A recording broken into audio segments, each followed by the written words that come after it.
પ્રકારે રાજ્યમાં ભારે વરસાદની સ્થિતિ સર્જાણી છે. ખાસ કરીને દક્ષિણ ગુજરાત અતિ ભારે વરસાદ પડ્યો છે ને હાલમાં પણ પડી રહ્યો છે ને આગામી સમયમાં પણ ચેતવણી પણ અપાઈ છે. ગુજરાતની આ ભારે વરસાદની સ્થિતિમાં દેશના સન્માનની વડાપ્રધાન માનની નરેન્દ્રભાઈ મોદી સાહેબે માનનીય મુખ્યમંત્રી ભૂપેન્દ્રભાઈ સાથે ટેલિફોનિક ચર્ચા કરી છે, પરિસ્થિતિની માહિતી લીધી છે અને કેન્દ્ર સરકાર તરફથી રાજ્ય સરકારને જોઈતી તમામ મદદ એ પૂરી પાડવાની ખાતરી નહીં પણ એ પૂરી પણ પાડી રહ્યા છે. ગુજરાતના ગાંધીનગરના સાંસદ ગૃહ અને સહકારિતા મંત્રી આદરણીય અમિતભાઈ શાહ સતત મુખ્યમંત્રી ભૂપેન્દ્રભાઈ અને રાજ્યના તંત્ર સાથે મોનિટરિંગ કરી રહ્યા છે.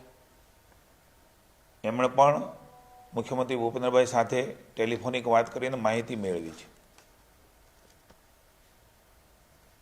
આ સંજોગોમાં માનનીય વડાપ્રધાન શ્રી એ ગુજરાત રાજ્યની જનતાની સાથે આફતની સ્થિતિમાં ઊભા છે. મુખ્યમંત્રીશ્રીએ પણ સ્ટેટ ઇમરજન્સી ઓપરેશન સેન્ટરની રિયલ ટાઈમ મોનિટરિંગ કર્યું છે. સ્ટેટ ઇમરજન્સી ઓપરેશન સેન્ટર એ પણ માનનીય મોદી સાહેબે શરૂઆત કરી તેને જિલ્લામાં પણ આ પ્રકારના સેન્ટરો સાથે સતત સંપર્કમાં સેન્ટર રહીને ડિઝાસ્ટર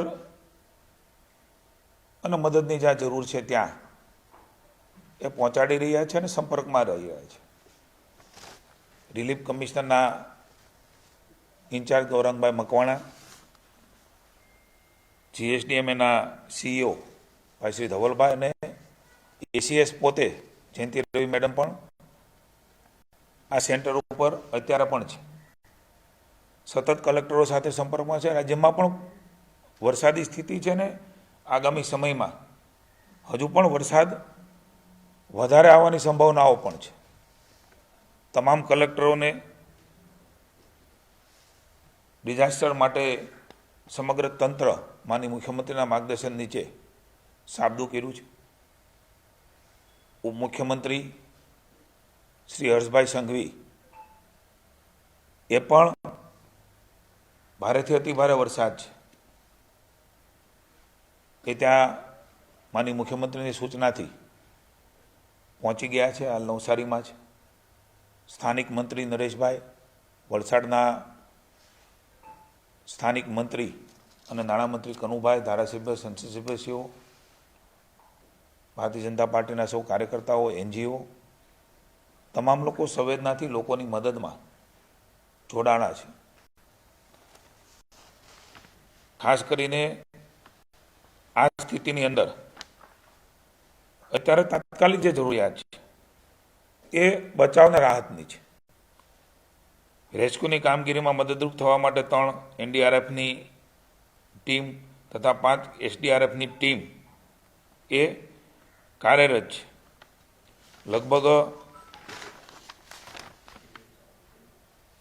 25 જેટલી બોટો પણ ફાળવવામાં આવી છે અને જેટલી પણ જેવી જરૂર હોય એ પ્રમાણે કેન્દ્ર સરકારે પણ મેં પહેલાં કહ્યું એમ મુશ્કેલીની સમયે એ ગુજરાતની જનતાની સાથે છે. એટલે માત્ર મદદ કરવાની વાત નહીં પણ અહીંયા એ પ્રકારની ટીમો પણ પહોંચાડી છે ને સાંજ સુધીમાં અન્ય પણ ટીમો એ અહીંયા આવી રહી છે.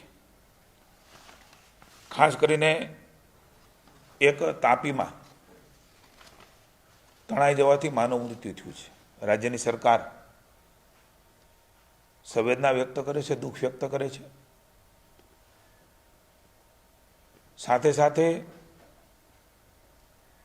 વરસાદ હજી પણ શરૂ છે ત્યારે કોઝવે, નદી, નાળા આ પ્રકારના જે પાણીનો પ્રવાહ છે એ પ્રવાહમાં ભૂતકાળમાં ઓછો હોય ત્યારે આપણે પ્રવાહ પસાર કરીને જઈ શકતા હોય એવા બનાવો બનતા હોય છે.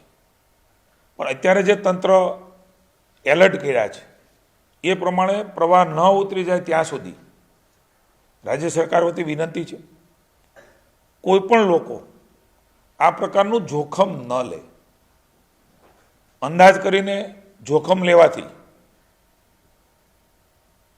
જાનહાનિને સર્જાવાની ને મુશ્કેલી થવાની સંભાવનાઓ રહેલી છે. આપના માધ્યમથી સમગ્ર રાજ્યની જનતાને માનનીય મુખ્યમંત્રી ભૂપેન્દ્રભાઈ વતી વિનંતીને અપીલ કરું છું. તંત્રની સમયે સમયની સૂચનાઓ ગૌરાંગભાઈ હમણાં આપણી વચ્ચે વાત કરવાના છે. એના નંબરો પણ આપ્યા છે, નંબરો પણ કાર્યરત છે.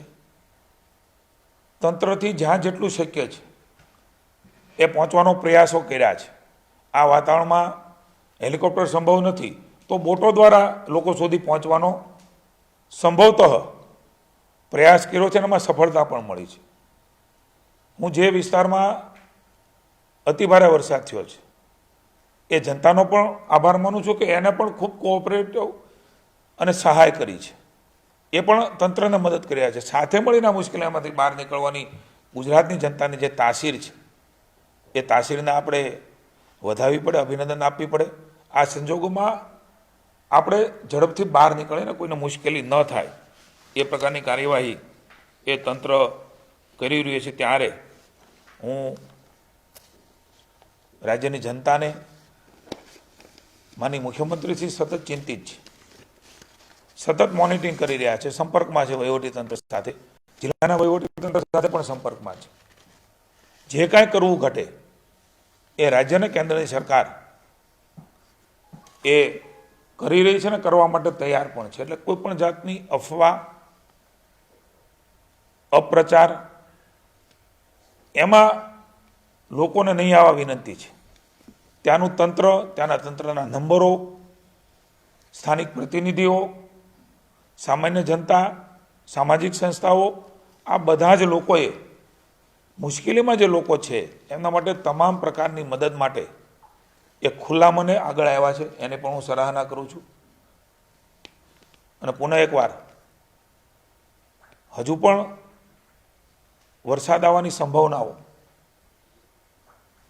રહેલી છે. ત્યારે આપણે જ્યાં જેવી રીતે તંત્રની સૂચના હોય એ સૂચના પ્રમાણે આપણા પરિવારને, આપણી જાતને ત્યાં રોકીને ક્યાંય પણ મદદની જરૂર હોય તો તંત્રને જાણ કરીને ચોક્કસ એ મદદ પણ માગીએ.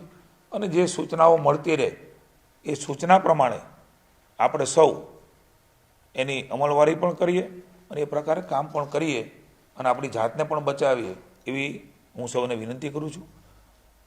ગૌરાંગભાઈને હું વિનંતી કરું, આપનો કોઈ પ્રશ્ન હોય તો.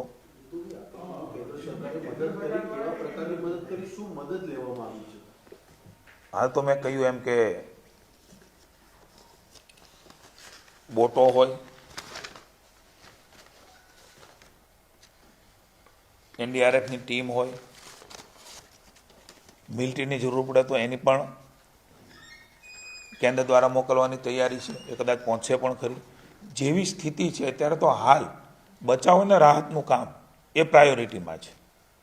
આપ પણ જાણો છો, આપનો પણ અમે સહકાર માગીએ છીએ. જે પ્રકારની સ્થિતિ છે એ સ્થિતિમાં લોકોના જાનને જોખમ ન થાય એની પ્રાયોરિટી રાજ્ય સરકારની છે. અને એવા વખતે જ્યાંથી જે સંભવતઃ એ કેન્દ્ર સરકાર પાસે જે ટીમો છે એ પણ પહોંચી છે, સાંજ સુધીમાં નવી પણ ડિપ્લોય થવાની છે, અહીંથી પણ ટીમો પહોંચી છે, બોટો પણ આવી રહી છે, સ્થાનિક કક્ષાએ પણ લોકો પોતપોતાની રીતે, ગૌરાંગભાઈ માહિતી આપે, સ્થળાંતર પણ કર્યું છે. હાલમાં રાજ્ય સરકારની પ્રાયોરિટી એ રાહત અને બચાવની પ્રાયોરિટી છે. અને એમાં મેં કહ્યું એમ આ પ્રકારની મદદ એ તાત્કાલિક જે જરૂરિયાત છે એ જરૂરિયાતો રાજ્ય સરકાર ને કેન્દ્ર સરકાર આ સ્વરૂપે કરી રહી છે.